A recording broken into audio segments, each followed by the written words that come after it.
السلام عليكم ورحمة الله وبركاته، ازيكم عاملين ايه؟ يا رب ان شاء الله تكونوا بخير وتكونوا في احسن حال دايما يا رب. النهاردة هعمل معاكم تحلية سريعة او جاتوه بس من دون فرن بقى، بدون بيض، بدون زيت، بدون زبدة. حاجة ما شاء الله سريعة وجميلة جدا. لو جالك ضيوف ولا حاجة هتشرفك قدام ضيوفك، ما شاء الله حلوة وطعمها حلو قوي.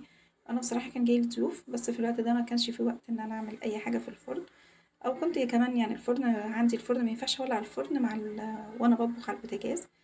طبعًا بيكون خطر، يعني ممكن لا قدر الله يحصل أي حاجة مش كويسة، فطبعًا ما رضيتش أولع الفرن، فقُلت أعمل يعني أي حاجة سريعة كده، لإني ما كنتش أعرف فعلًا أولع الفرن في الوقت ده. هنا بقى معايا جِبت طبعًا الكَبّة عشان هاضرب كريم شانتيه. المفروض طبعًا المضرب اللي عندي الموتور محروق، فأنا هاشتغل في الكَبّة عادي خالص. الكَف ده بيضرب كريم شانتيه برضه كويس جدًا. أنا هنا نزلت بمعلقة واحدة بس سكر، وممكن ما تضيفيش سكر لإن كل الحاجات اللي إحنا هنضيفها فيها سكر، ممكن ما تضيفيش سكر خالص. لإن كريم هنا معايا الكريم الشانتيه اللي معايا ده خام. أنا نزلت معلقة واحدة سكر، ومعايا كوباية حليب ساقع. نزلت بكوباية الحليب بس يعني بقيت منها حوالي ربعها كده، ما نزلتش بيها كلها عشان أشوف هتحتاج معايا تاني والّا لأ. ومعايا كوباية كريم شانتيه حطيتها كلها. لقيت القوام تقل معايا أوي، هانزل ببقية الحليب الربع كوباية اللي متبقية معايا هاحطهم برضه. أي ما باجي أعمل كريم شانتيه مش بانزل بالحليب أو المَيّة كلها مرة واحدة. كريم الشانتيه بيختلف من نوع لنوع، في نوع بياخد مَيّة أو لبن كتير وفي نوع لأ، شوية قليلين وتلاقوه تقل معاكِ وجامد. فعشان كده تنزلي بالحليب أو المَيّة اللي معاكِ واحدة واحدة. أنا كده حطيتهم، فكده باشوف القوام لقيت القوام تقيل جدًا. هانزل ببقية الربع كوباية اللي معايا، كده خدت كوباية الكريم شانتيه، خدت معايا كوباية حليب. بس زي ما قُلت لِك ما تنزليش بالحليب أو المَيّة مرة واحدة.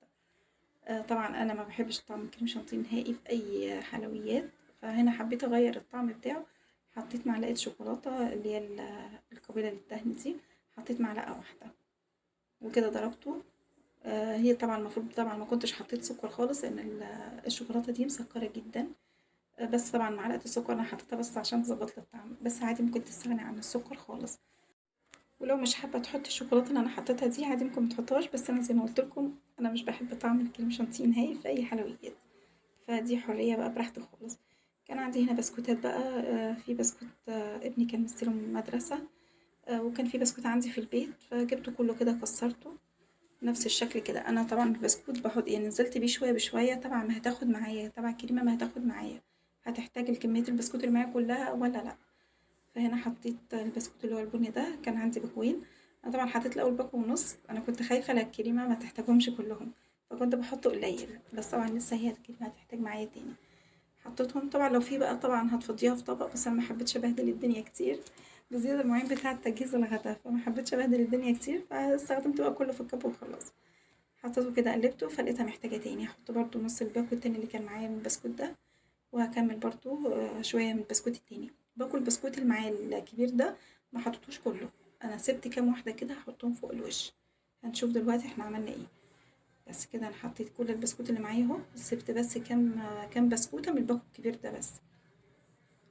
كده قلبتهم كده كويس، وده برضو يعني كان معايا 2 بسكوت بتاع المدرسة، حطيت واحدة ودي التانية.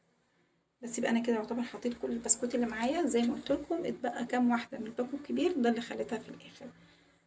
بس هقلبه بقى كده تقليبة حلوة كله كده يدخل في قلب بعضه. بس كده خلاص هي كده يعتبر كده جاهزة معايا. هجيب بقى القالب هلفه كده بكيس. حطيت كيس عشان تبقى سهلة عليا وانا بخرجها بعد كده، لما اجي اقلبها تبقى سهلة عليا، ما تبقاش لازقة في القالب.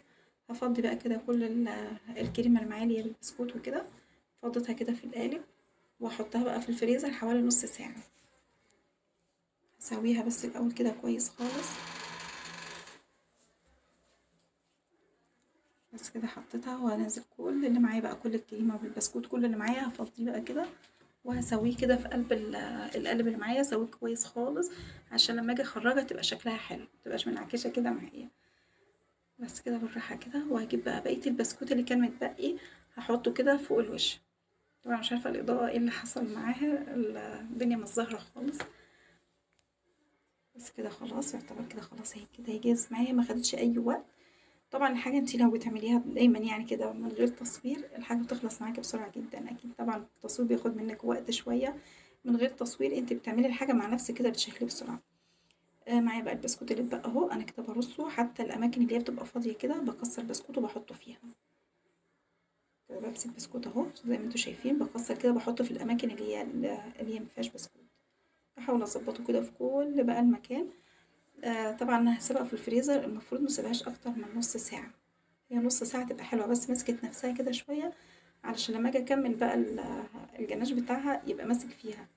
انا طبعا سبتها كنت بجهز اكل وكده، سبتها فتره بصراحه، قعدت معايا شويه في الفريزر، انا نسيتها بصراحه لحد كده ما اللي كانت جايه عندنا كانت زميلة بنتي، كده بقفله عشان بس ما ياخدش ريحه من التلاجة، تاني حاجه ما ينزلش عليه تلج من الفريزر يبهدل الحاجه.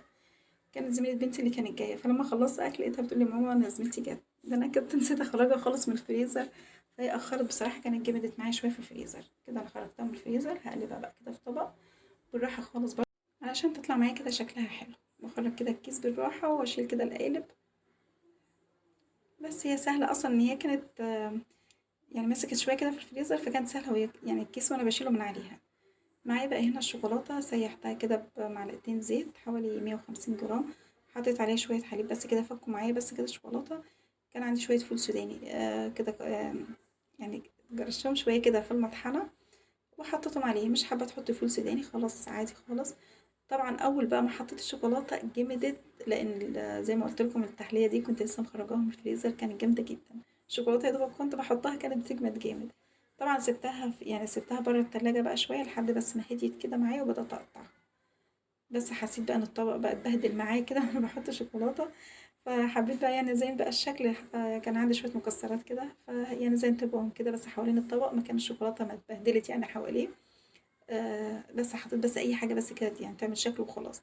طبعا وانا بخرطها دلوقتي تحس ان هي جامده شويه، الشوكولاته بتتكسر شويه لان زي ما قلت لكم كانت لسه يعني مسكت قوي اول ما حطيتها كده على الكريمه والكريمه متلجه، مسكت قوي عليها. بس عادي يعني اول ما قعدت شويه فكت كده وهديت، لا بقت الشوكولاته ما شاء الله جميله جدا، هي طعمها حلو قوي.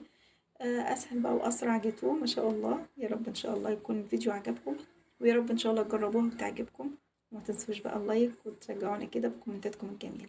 بألف هنا وشفا، مع الف سلامه، السلام عليكم.